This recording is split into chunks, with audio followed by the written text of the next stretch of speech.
de esta comunidad tan linda que es la familia de la fe. Y siempre estuve rodeada de muchos hermanos. Más allá de que yo tenía 2 hermanos en la carne, tenía muchos hermanos en la fe en Jesús.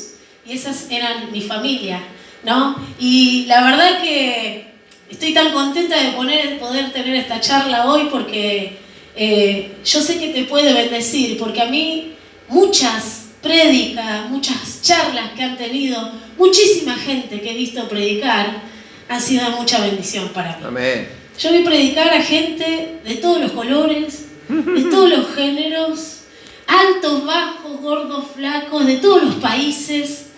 Me acuerdo que cuando éramos adolescentes asistíamos a un congreso anual que se llamaba Evangelismo de Cosecha. Sí. Evangelismo de Cosecha era un congreso que se hacía en el polideportivo en donde venía gente de todo el mundo, literal, de todo el mundo. Tenía al japonés, al chino, al hindú, al español, al inglés, al americano. Tenías a todo el mundo metido dentro del polideportivo, representantes de todos lugares. Y allí compartíamos varios días escuchando a alguien predicar. Un día predicaba uno de un color, otro día predicaba otro de otro color, de otro idioma, con traductores.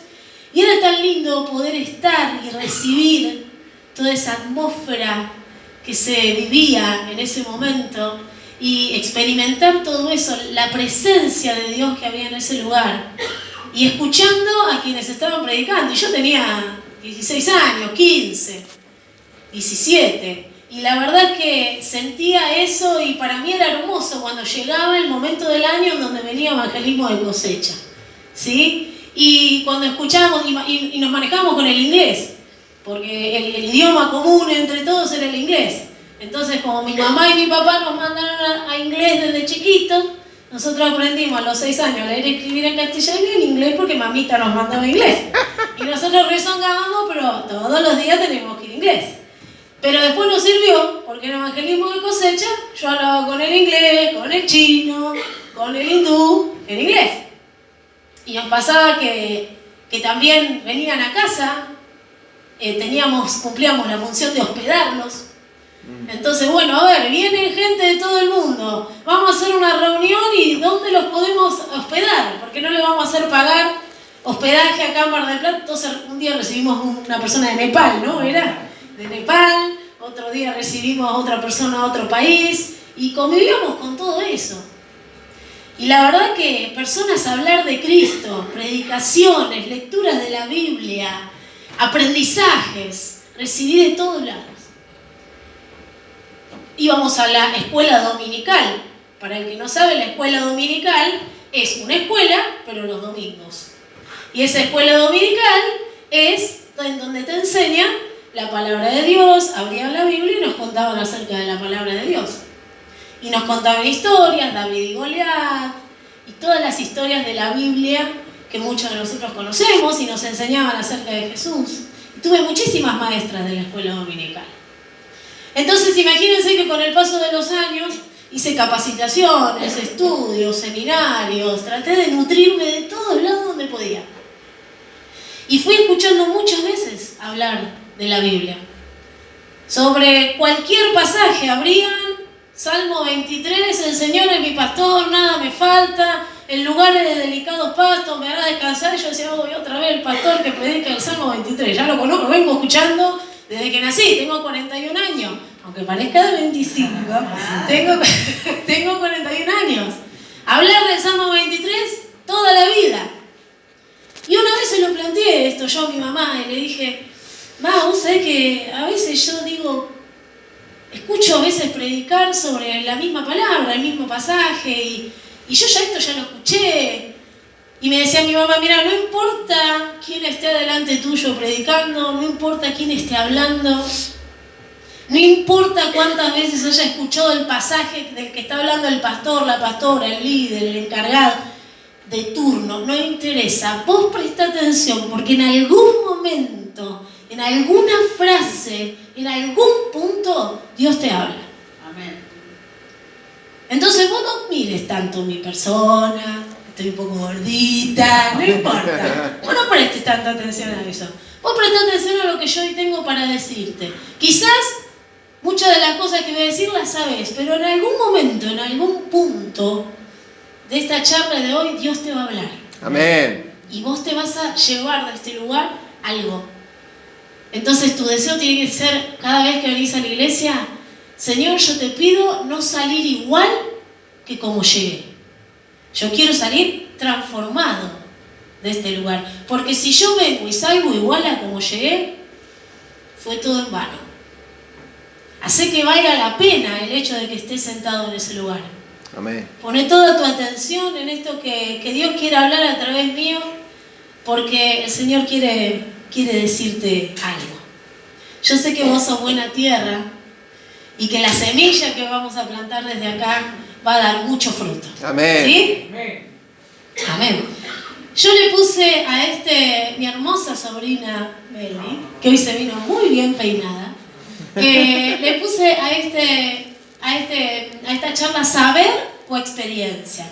Y me gustaría empezar leyendo el Salmo 91, que lo tenemos ahí, un salmo que seguramente escucharon muchas veces. Muchas veces. Pero vamos a leerlo una vez más. Porque la palabra de Dios es viva. Amén. Es viva. Y el Espíritu Santo le va a dar una nueva interpretación a esto que vas a leer. Amén. Amén. Dice así el Salmo 91. Los que viven al amparo del Altísimo encontrarán descanso a la sombra del Todopoderoso. Yo quiero que a medida que lo vayas leyendo, este salmo vaya rompiendo cualquier tipo de estructura que haya en tu mente, de experiencia negativa que te haya hacer creer lo contrario. Vamos leyendo y la palabra de Dios va a ir rompiendo estructuras en tu mente. Dice, amén. Los que viven al amparo del Altísimo encontrarán descanso a la sombra del Todopoderoso. Declaro lo siguiente acerca del Señor. Solo Él es mi refugio, mi lugar seguro. Amén. Él es mi Dios y en Él confío. Te rescatará de toda trampa. Te protegerá de enfermedades mortales. Amén. Con sus plumas te cubrirá y con sus alas te dará refugio. Amén. Sus fieles promesas son tu armadura y tu protección. Amén. No tengas miedo de los terrores de la noche, ni de la flecha que se lanza en el día. No temas a la enfermedad que acecha en la oscuridad, ni a la catástrofe que estalla al mediodía. Me suena mucho a la sociedad que tenemos hoy. Aunque caigan 1000 a tu lado, aunque mueran 10.000 a tu alrededor, esos males no te tocarán. Simplemente abre tus ojos y mira cómo los perversos reciben su merecido. Vamos al siguiente. Dice el versículo 9, si haces al Señor tu refugio y al Altísimo tu resguardo, ningún mal te conquistará, ninguna plaga se acercará a tu hogar. Pues Él ordenará a sus ángeles que te protejan por donde vayas. Amén. Te sostendrán con sus manos para que ni siquiera te lastimes el pie con una piedra. Pisotearás leones y cobras, aplastarás feroces leones y serpientes bajo tus pies. El Señor te dice, rescataré a los que me aman, protegeré a los que confían en mi nombre. Cuando me llamen, yo les responderé. Estaré con ellos en medio de las dificultades. Amén. Los rescataré y los honraré. Los recompensaré con una larga vida y les daré mi salvación. Amén. ¿Por qué no le das un aplauso a la palabra de Dios? Gracias, Señor, por tu palabra. Es un salmo que derriba fortalezas. Amén. Y a mí me encanta este salmo porque si vos lo pones a mirar, pasa mucho de los salmos de David, que el salmista empieza hablando en tercera persona. Fíjense que dice, vamos desde el versículo 9, si haces al Señor tu refugio, al Altísimo tu resguardo, ningún mal te conquistará, Él ordenará a sus ángeles para que te protejan. Siempre habla en tercera persona. Pero en un momento, en medio de esa canción, de esa poesía que está escribiendo el salmista, de ese momento de inspiración, en donde están Dios y el salmista y Dios, y él está haciendo esta declaración de fe de lo que cree acerca del Dios que sigue, en un momento ese Dios toma el lugar en esa oración y empieza a hablar en primera persona. Fíjense el versículo 14. En un momento Dios empieza a hablar Él y empieza a decir: rescataré a los que me aman, protegeré a los que confían en mi nombre. Y Él empieza a hablar en primera persona. Qué distinto suena cuando dice: cuando me llamen, yo les responderé. Amén. No ella, cuando lo llames, Él te va a responder. Cuando me llames, yo te responderé. Qué lindo cuando Dios comienza a hablar en primera persona. Amén. Esto es como cuando vas a un lugar de atención pública y te toca de empleado público un ineficiente. Una persona que no puede resolverte el problema de ninguna manera. ¿Cuál es la frase mágica que nosotros estamos acostumbrados a decir cuando el empleado no tiene ni idea de lo que tiene que hacer para resolver tu problema? ¿Qué le decimos? Quiero hablar con un superior. Llama a tu superior. El superior nunca está. No sabemos bien dónde están los superiores, pero nunca está. No me miren mal los empleados que se encargan de atender los teléfonos. Pero la persona que dice: llama a un superior, porque uno ya llega enojado a esos lugares. Y el superior nunca está. Qué distinto sería si el empleado que no está pudiendo resolver esa situación llamara al superior, apareciera el superior y te diga: bueno, vení, pasa a mi oficina. Y te sentás a hablar con el encargado de resolver ese problema y el que sabe exactamente lo que tenés que hacer. Y te dice: quédate tranquilo, yo voy a hacer algunos llamados, yo voy a firmar por acá, yo voy a acomodar por allá, este problema ya lo tenés resuelto, te doy mi palabra, porque yo soy el superior. Yo soy el jefe. Bueno, acá eso pasó en el Salmo 91. A partir del versículo 14 empieza a hablar en primera persona el Señor. Y fíjate la cantidad de promesas, yo las anoté algunas, que da Dios en primera persona. Dice: les daré mi salvación, estaré con ellos, rescataré a los que me aman, les responderé, los honraré, los recompensaré, protegeré a los que confían. Todas esas riquezas, todas esas promesas son para vos y para mí. Amén. Están a nuestro alcance. Es un regalo que Dios nos da. No tenemos que pagar absolutamente nada para recibir cada una de estas cosas. Ya son nuestras. Están al alcance de tu mano, ya las podés tomar, todas estas bendiciones. Pero si vos te pones a pensar, todas estas cosas nosotros ya las conocemos. Yo que hace desde la panza de mamá que voy a la iglesia, imagínate las veces que escuché que Dios te protege. Las veces que escuché que Dios te rescata.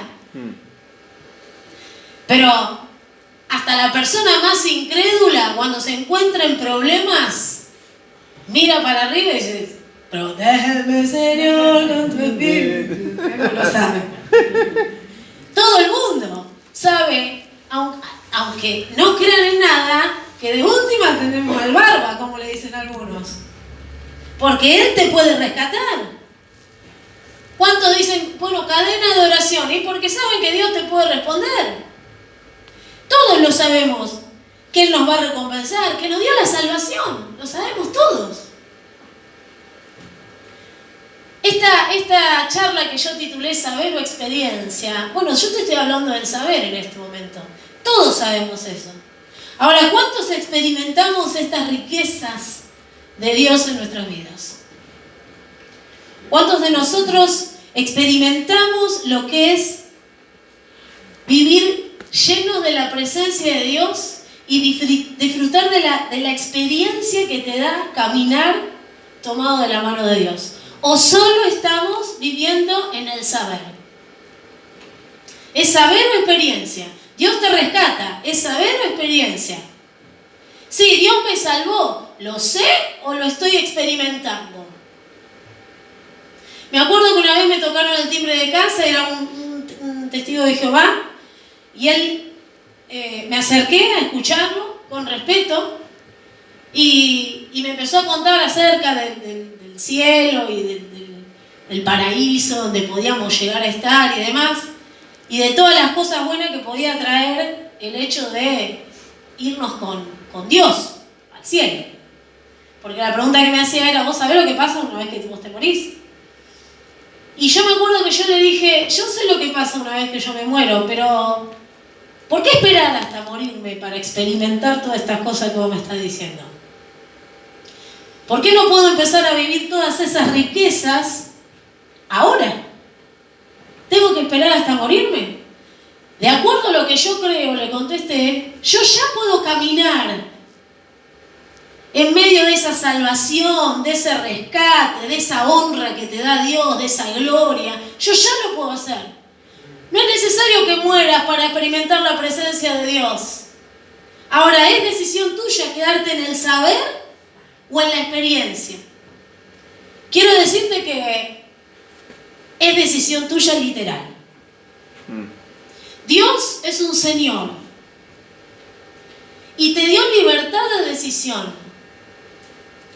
Y dice la Biblia que Él está a la puerta de nuestro corazón y llama. Imagínate tu corazón con una puerta. Mi papá siempre me decía, tiene el picaporte del lado de adentro. El que decide si abre o no es uno mismo. Y Él está a la puerta y llama.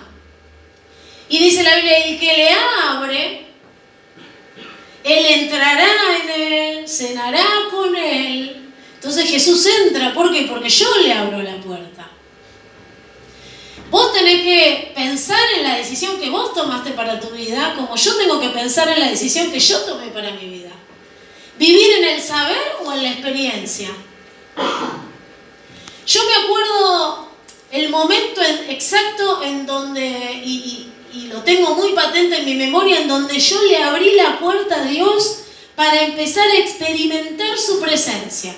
Porque quiero decirte que, aunque yo haya estado de la panza de mamá adentro de la iglesia, yo tuve que tomar la decisión de decirle, Señor, yo quiero experimentar tu presencia. Fue decisión mía. Mi mamá no lo podía hacer por mí, mi papá no lo podía hacer por mí, ni mis hermanos, lo tenía que hacer yo. Por más que pasara aquí adelante, dijera el pastor, óreme, pastor, y el pastor impusiera mano y yo me cayera y me exorcizaran, la decisión de experimentar la presencia de Dios era mía. Y yo me acuerdo que esto pasó una vez en un campamento de jóvenes y adolescentes. Por eso mandá a tus jóvenes y adolescentes a las reuniones de los sábados a la noche. Porque nunca sabes cuándo ese joven o ese adolescente puede tomar la decisión que yo tomé un día. De pedirle al Señor que se transformara no solo en lo que sé, sino en una experiencia continua en mi vida. Y me acuerdo que estábamos en ese campamento, yo tenía 13 años, antes de venir a Mar del Plata, nosotros vivíamos en Chivilcoy, y antes de venir a Mar del Plata me acuerdo que hubo un campamento en Bragado, no me acuerdo qué ciudad era, Lucho. Bragado. Yo fui al campamento porque me gustaba un chico. Darío. No era Darío. No era mi esposo. Bueno, Dios usa lo que quiere.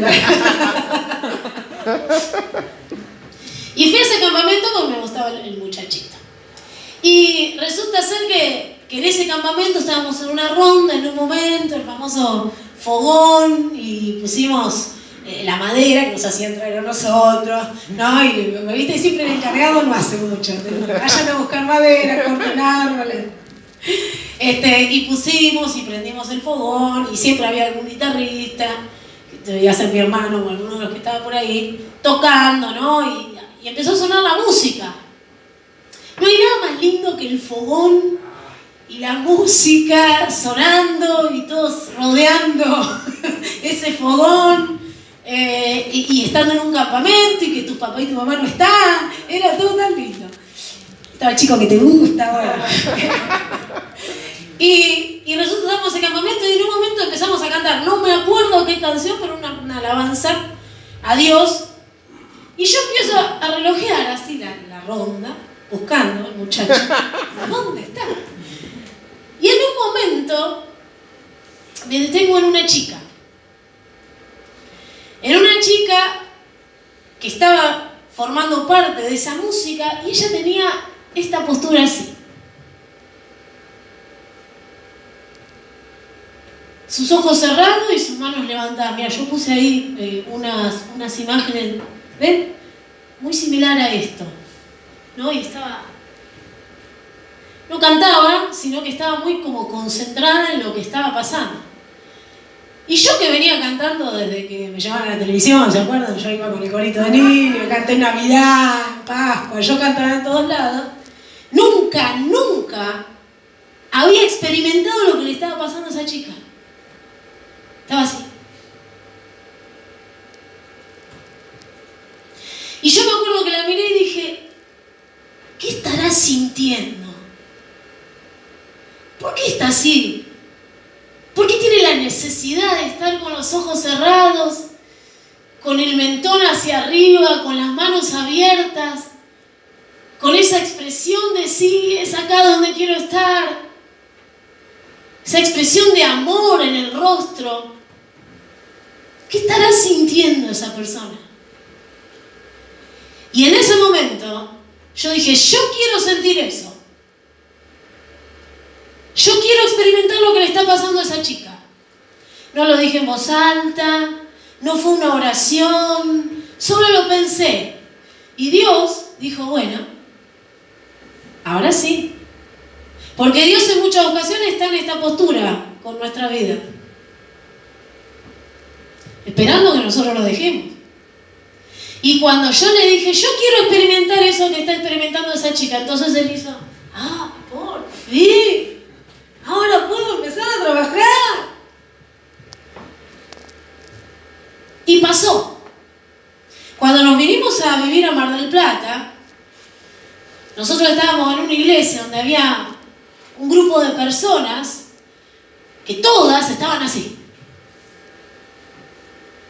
cantando en la iglesia. Todas, ¿eh? Entonces yo vi a esa chica multiplicada en todos. Y hacía ¡woo! Cuando estaba la música, yo decía, ¿por qué esa necesidad del grito? ¿Por qué? Y decía, y había otro que se arrodillaba. Y hacía así. ¿Qué necesidad de tanto movimiento? Pero yo ahí dije, yo quiero experimentar eso. ¿Qué debe estar sintiendo? Yo quiero saber. Y volví a hacer esa oración interna en mi mente. Y el Señor decía, bueno, dale. Un día, yo estaba en medio de la alabanza, ya formaba parte de la banda. Yo creo que nací arriba en la plataforma. Ya estaba formando parte de la banda, estábamos con los músicos y demás. Y yo me acuerdo que estaba así. Y en ese momento, Dios me recordó lo que yo decía en ese primer campamento. Y me dijo, ahí estás experimentando mi presencia. Y yo entendí por qué necesitaba estar así.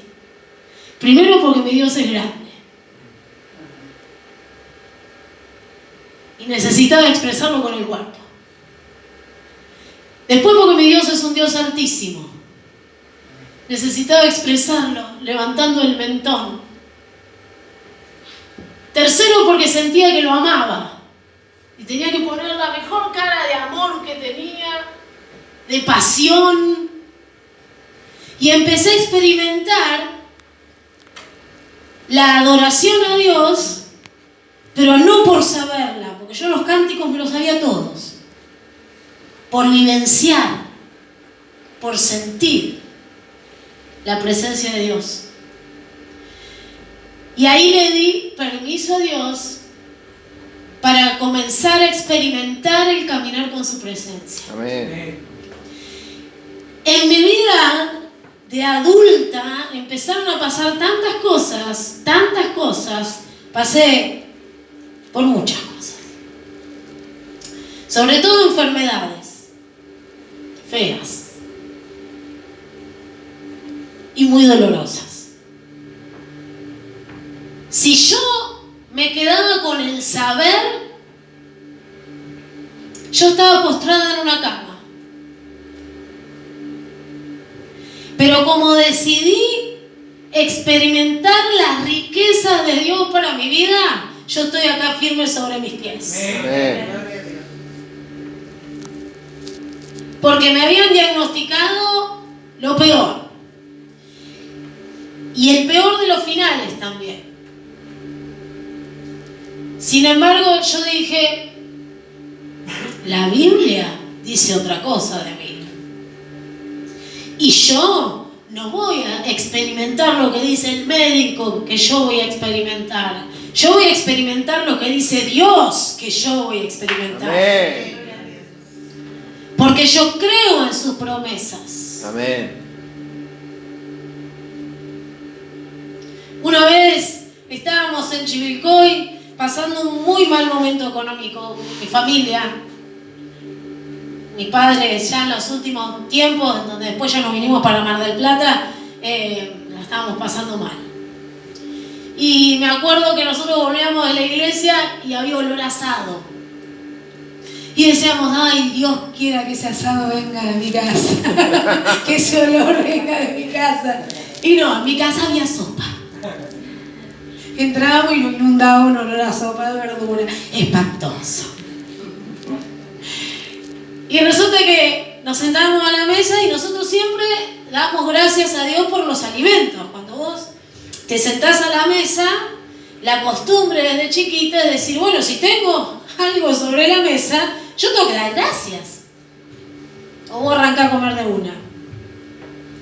Tenemos que dar gracias. No todo el mundo tiene un plato arriba de la mesa. Y entonces empezamos y nos tomamos de la mano y decimos, Señor, te damos gracias. Decía yo. Ponele por esta sopa. Sabés que no me gusta, Señor. Muy mafalda yo la sopa. Señor, te damos gracias, mi papá, por estos alimentos. Te pedimos que sean de bendición para nuestro cuerpo y que los nutrientes nos hagan. La sopa, ¿qué va a ser una sopa, mi vida? Dame carne, dame un pollo, dame un sushi. Nada, estaba lejos de nosotros esa posibilidad. Teníamos sopa. En el nombre de Jesús te agradecemos. Amén. Y empezamos a tomar la sopa. De golpe suena el timbre. Todavía no había empezado ni siquiera a dar el primer sonidito. Suena el timbre. Y mi papá va a atender, era de noche, Y abre la puerta y hay una señora, una hermana de la iglesia, con 2 pollos con papa frita en una mano y 2 litros de helado en la otra. Así estaba la puerta. Cuando abrimos la puerta, la señora estaba así. Hola, dijo mi papá, ¿qué haces? ¿Te pasa algo? Y la señora dice, mira, no sé por qué estoy acá, pero Dios me dijo que te comprara 2 pollos con papa frita y que te trajera helado. Dios me lo dijo y acá estoy. Estaba así como que alguien la había llevado. Hacé lo que te digo. No sé por qué estoy acá, pero Dios me dijo que les traiga pollo y helado. Y se lo entregó. Después de esa experiencia, ¿quién me va a decir a mí que Dios no provee? Lo había leído muchísimas veces. Dios es mi proveedor, el Señor es mi pastor, nada me faltará. En lugares de delicados pastos me hará descansar junto a aguas de reposo. Yo lo había leído miles de veces. Pero esa experiencia no me la borra nadie. ¿Quién me dice a Dios que Dios no provee? ¿Quién me dice a mí que Dios no provee? Y ese aprendizaje que Dios generó en mi vida me formó tan fuerte que me permitió poder enfrentar las distintas situaciones que iba pasando con mi familia, con la certeza de que si Dios lo había hecho una vez, lo puede hacer otra vez. Amén. Por eso yo cuando canto, yo sé que tú mueves montañas, yo creo en ti, sé que lo harás otra vez. Abriste el mar cuando solo había sopa, yo creo en ti, sé que lo harás otra vez. Yo no puedo cantar así. No sé que tú mueves montañas. No, yo necesito decir, yo sé que tú, sé que lo harás otra vez. Yo no tengo que cantar así, porque yo lo experimenté así. Yo no me quedé con el saber, porque entendí que no me iba a servir de nada. Dios me dio la oportunidad de entender que lo que yo necesitaba era experimentarlo a Él. La decisión es saber o experiencia. ¿Te vas a quedar con el saber o vas a buscar la experiencia con Dios? Hay algo que nosotros, yo soy docente y llamamos construcción del conocimiento. Cuando estudias para docente, te enseñan las teorías del aprendizaje. Y te empiezan a presentar, te ponen adelante tuyo un montón de filósofos que piensan distinto en relación a cómo uno tiene que enseñar. Entonces te dice, para este filósofo el alumno es un vaso vacío, que el docente tiene que llenar. O sea, el alumno es un burro, el docente es muy inteligente, sabe todo, llena ese vaso vacío. Para otro, no, es el andamiaje. El docente va acompañando el conocimiento y el alumno va vago, saber, tiene de por ahí, algo sabe, pero el docente es el que tiene que enseñar todo. Y después hay un autor que habla de la construcción del conocimiento. Entonces te dice, mirá, el alumno no es un vaso vacío. El alumno viene con saberes previos. Es más, te dice, ni siquiera lo llame alumno, porque alumno significa sin luz, alumno. Ya mirá cómo lo llamaban, ¿no? El estudiante viene con saberes previos y vos sobre esos saberes tenés que seguir construyendo. No es que no sabes nada, algo sabe. Siempre el estudiante algo sabe. Entonces yo, mi base de conocimiento era todo lo que había aprendido en todo este tiempo. Y Dios no dijo, todo lo que aprendiste no sirve para nada. Vos tenés que experimentarme. Dios no me habló de esa manera. Dios me dijo, qué bueno que estudiaste.